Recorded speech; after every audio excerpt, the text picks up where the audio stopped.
Good morning, everyone. My name is K. Joseph Prince. I am here from Team C Group A. Today, I get to tell about my topic: why earthquake occurs, tectonic plate movement. Earthquakes happen because when the Earth's outer shell is broken into massive tectonic plates that are always slowly moving, but friction makes them stick at the edges, causing a stress to build up. When the stress overcomes friction, the plate suddenly slips, release energy of seismic waves that shake the ground.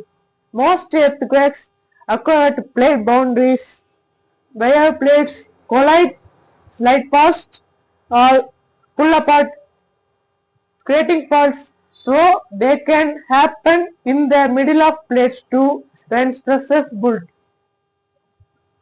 அம்மா, நான் இப்போ உங்களுக்கும் பாட்டிக்கும் இந்த பூமி அதிர்ச்சி எப்படி ஆகுது பற்றி சொல்ல போறேன்.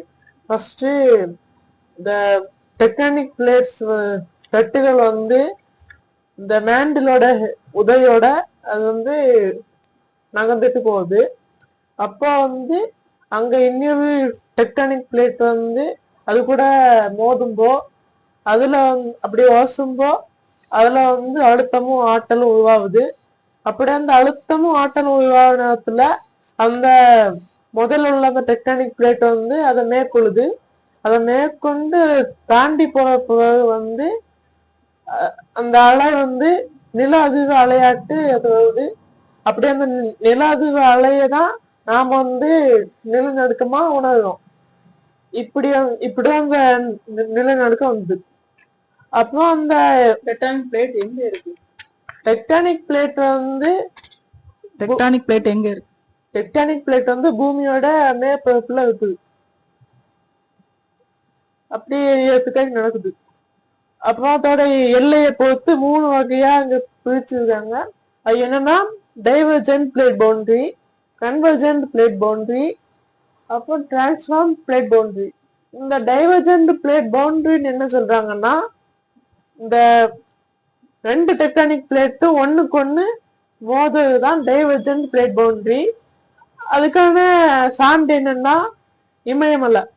இப்போ இந்தியன் பிளேட்டும் யூஎஸ்என் பிளேட்டும் அந்த 2 இந்தியன் பிளேட்டும் யூஎஸ்என் பிளேட்டும் ஒண்ணுக்கு ஒண்ணு மோதுறதுனால இந்த மவுண்ட் எவரெஸ்ட்னு சொல்லக்கூடிய ஹையஸ்ட் பீக் வருது. அப்போ அந்த ரேஞ்சில் கூடிய ஹிமாலயம் அப்படின்னு சொல்லுவாங்க. இது வந்து டைவர்ஜென்ட் பிளேட் பவுண்டரி. அப்புறம் கன்வர்ஜென்ட் பிளேட் பவுண்டரி. இந்த கன்வர்ஜென்ட் பிளேட் பவுண்டரி என்னன்னா இந்த 2 டெக்டானிக் பிளேட்டும் பிரியதுன்னு அர்த்தம். இப்போ அதுக்கான சான்று என்னன்னா இப்ப ஆப்பிரிக்கா கண்டத்துல 2 டெக்டானிக் பிளேட் இருக்கு. ஒன்னு வந்து நியூபியன் பிளேட், இது வந்து வெஸ்ட் சைட்ல சார்ந்து இருக்கு.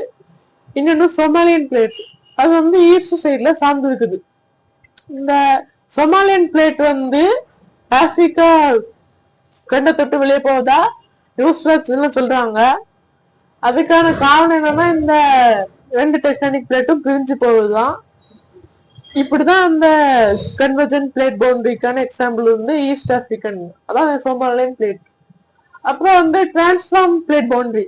இந்த டிரான்ஸ்ஃபார்ம் பிளேட் பவுண்டரினா இப்போ வந்து ஒரு நிலநடுக்கம் நடக்கும்.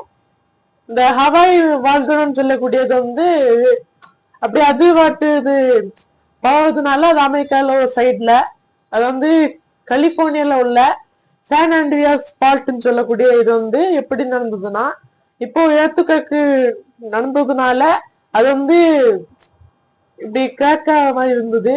ஆனா அது பிரியல, அது வந்து ஒரு இந்த பள்ளம் மாதிரி இருக்குது. அதுதான் அந்த டிரான்ஸ்ஃபார்ம் பிளேட் பவுண்டரின்னு சொல்லுது. அது இதான் நிலநடுக்கத்துக்கான அறிகுறிகள் இந்த 3. நிலநடுக்கம் வந்து டெக்டானிக் பிளேட் அதிர்வு மோதுறதுனால மட்டும்தான் வருதா, மற்ற ஏதாவது காரணங்கள் இருக்கா? மற்ற காரணங்கள் இருக்கு. இப்ப என்ன காரணம்னா இந்த நிலநடுக்கம் ஆவதுக்கான மற்ற காரணங்கள் வந்து இந்த எரிமலை வெடிப்பு அப்புறம் நில வெடிப்பு, இந்த 2 இதுதான் மற்ற காரணங்கள். இந்த நிலநடுக்கங்கள் அளவிடுறதுக்கு ஏதாவது கருவிகள் இருக்கா? நிலநடுக்க அளவுக்கு கருவி இருக்கு. அதை வந்து தமிழ்ல நிலநடுக்கமானின்னு சொல்லுவாங்க, இங்கிலீஷ்ல அதுக்கு சீஸ்மோமீட்டர்னு சொல்லுவாங்க. இது வந்து கண்டுபிடிச்சது யாருன்னா ஷாங் கிங்னு சொல்லக்கூடிய சைனீஸ் இன்வென்டர்னு சொல்லி அவர் வந்து கண்டுபிடிச்சாரு. அது எப்ப கண்டுபிடிச்சாருன்னா 132வது ஏடி அந்த வருஷத்துல கண்டுபிடிச்சாரு. அதுக்கப்புறம் எனக்கு வாய்ப்பளித்த இந்த குமரவேல் பேரைக்கு ரொம்ப நன்றி.